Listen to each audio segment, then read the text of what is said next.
As winter ended and spring sprung in 1987, the destiny of the First Division title race was in Liverpool's own hands. On the morning of March 28, with just 9 games remaining, they led rivals Everton by 6 points. The Blues did have 2 games in hand and did boast a better goal difference, but crucially the Reds were about to entertain a mid-table team at Anfield, while Everton were travelling to third-placed Arsenal. Cue a title turning point. Liverpool were about to reclaim the momentum which had been momentarily interrupted the previous weekend when Spurs beat Kenny Dalglish's team at White Hart Lane to end a 12-match unbeaten run. After that match, the Times went as far as to write, if they, Liverpool, had won to increase their total during that sequence to 35 points, the champions would surely have retained the big title.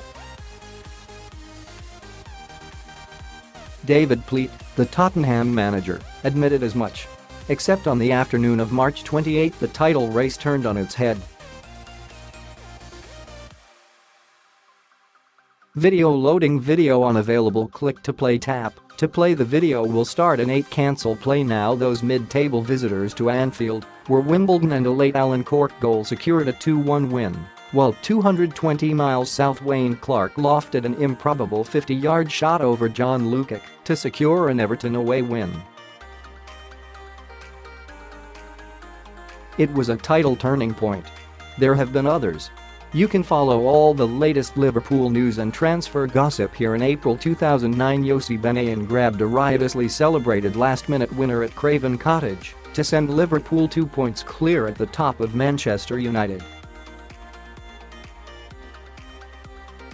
The following day, United trailed 2-1 at home to Aston Villa with 10 minutes remaining until Cristiano Ronaldo and a 17-year-old called Federico Macheda struck in injury time to reclaim the lead and the title momentum. The last time Liverpool had the destiny of the Premier League title in their own hands was on the morning of Sunday, April 27, 2014. No one needs reminding what happened next. Chelsea arrived at Anfield, Manchester City went to Crystal Palace, and, well, the rest is recent, painful history. But where could this season's turning points come? Manchester City have been an irresistible force at times this season, but Liverpool have proved an immovable object. And City have faltered 3 times already this season. We identify where their title chase could stumble again. Sunday, February 3rd and Monday, February 4th, Manchester City v Arsenal. Sunday, February 3rd. Both clubs could still play on the same day if West Ham draw with Wimbledon in the FA Cup, but as it stands, City get to go first. In their outstanding fixture against one of the Big Six, a 2-0 win on the opening day at the Emirates sent City on their way, but depending on which Arsenal side turn up, there is potential to lose more ground over Liverpool. West Ham v Liverpool, Monday, February 4th. If the fixtures remain unchanged, the pressure would be back on Liverpool on them to match or capitalise on the result City secured against Arsenal.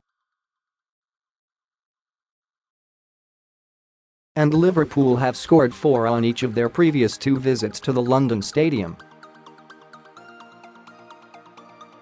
Saturday, February 9th and Sunday, February 10th, Liverpool v Bournemouth. Saturday, February 9. No room for complacency, but the visit of a team who have lost 8 of their 11 away matches to date should not hold fears.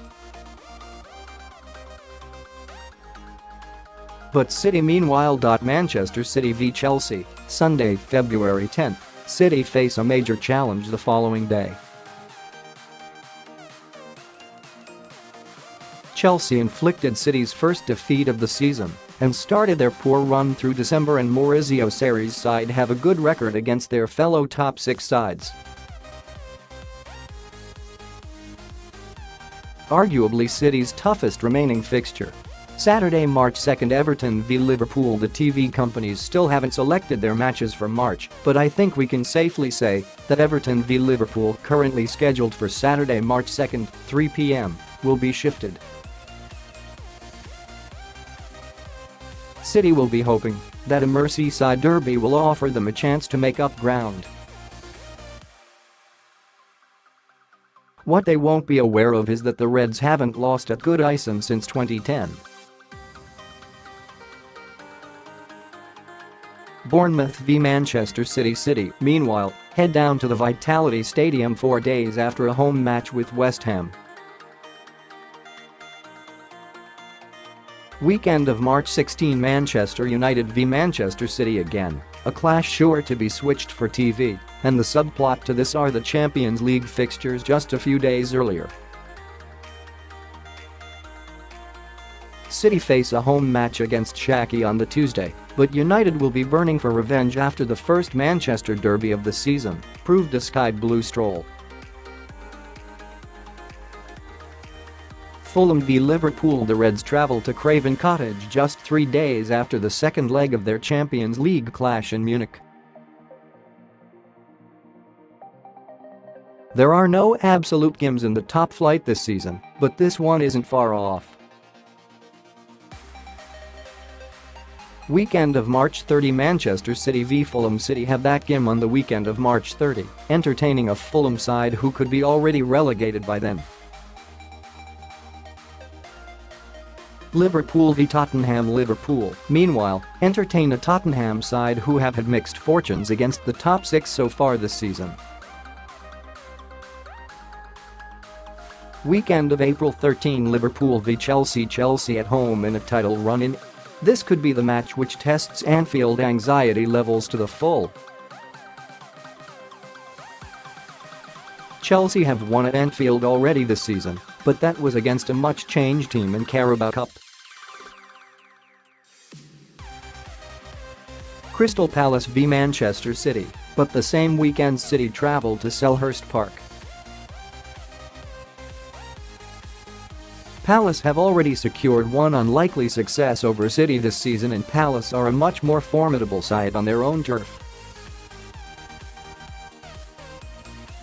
Could lightning strike twice? Weekend of April 20, Manchester City v Tottenham. With 4 games remaining, this fixture could make or break City's title hopes. Cardiff City v Liverpool, because Liverpool go to South Wales the same weekend, and if they need to win at Cardiff they will. Weekend of May 12, Liverpool v Wolves, Brighton v Manchester City.